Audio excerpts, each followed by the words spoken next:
পাখিগুলো সামনে যদি দেখো তুমি,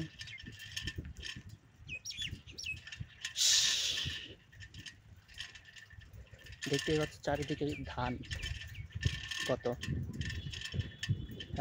একদম মাঠের ভেতর দিয়ে রাস্তাটা গেছে, দেখতে পাচ্ছ এখনো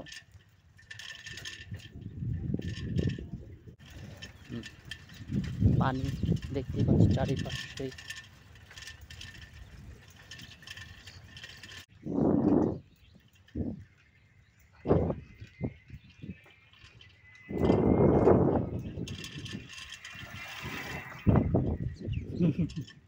সামনে কলেজ, ধীরে চলুন। সুন্দর একটি জায়গা, মাঠে কাজ করে কৃষকরা, সামনে কলেজ, ধীরে চলুন। এই তো সম্ভবত কলেজ, ঘোড়া ঘাস খাচ্ছে।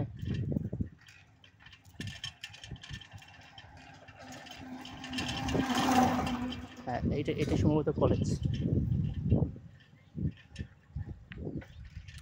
তো এত সুন্দর জায়গা অঞ্চলে নির্মাণ হয়েছে সেটা আমি জানতাম না।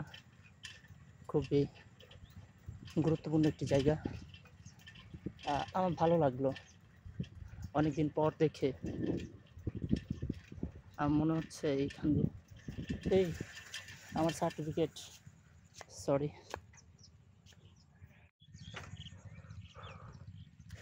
দুর্দাম।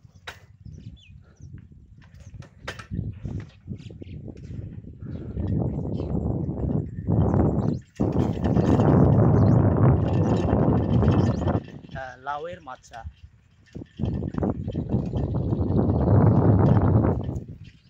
বক উড়ে যাচ্ছে।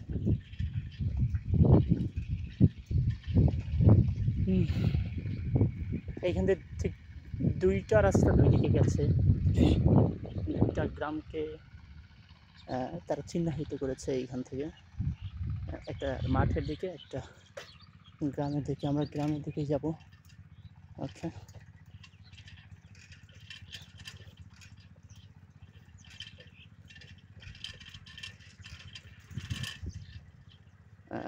এগুলো হচ্ছে কস্তুরি ফুল, যাকে বলে কস্তুরি ফুল, কচু। দেখতে পাচ্ছেন কি দুর্দান্ত একটা জায়গা। আমি আগে দেখি নাই এই জায়গাটা, সম্ভবত দীর্ঘদিন গ্রামের বাইরে থাকার কারণে নিজের নজরে আসে নাই। খুবই খুব চমৎকার, মানে বিস্ময়কর একটি চিত্র আমি অনেকদিন পর দেখতে পেলাম। পাকা ধান, চোখ জোড়ানো দৃশ্যগুলো দেখা গেল অনেকদিন পর। পাখিরা কিন্তু গোসল করছে, দেখা যাচ্ছেন খুব, এইখানে পাখিরা গোসল করতেছে। কৃষক ধান কেটে এইখানে রেখে দিয়েছে, এই যে পাখিরা, এই পাকা ধান, আমন ধান। তো একটা কথা বলাই যায়, খুবই দুর্দান্ত একটি লোকেশন, যা আগে আমার খেয়ালে ছিল না। এখন নতুন করে ভালো লাগছে।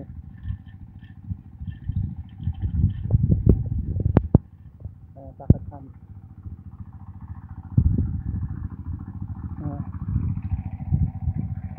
দেখাই যাচ্ছে সব কিছু।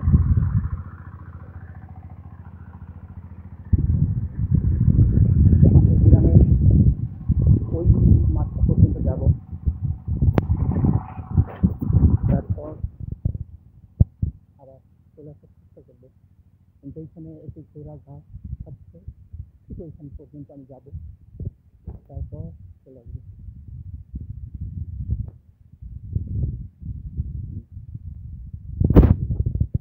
দেখতে পাচ্ছেন ঘোড়া এবং দুজন বালক যারা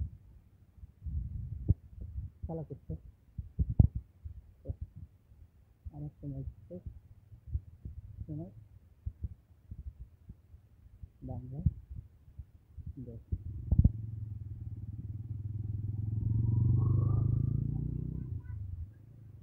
এই রাস্তা কোন দিকে আছে? এই রাস্তাটা কোন দিকে গেছে? কোন কোন গ্রামে গেছে?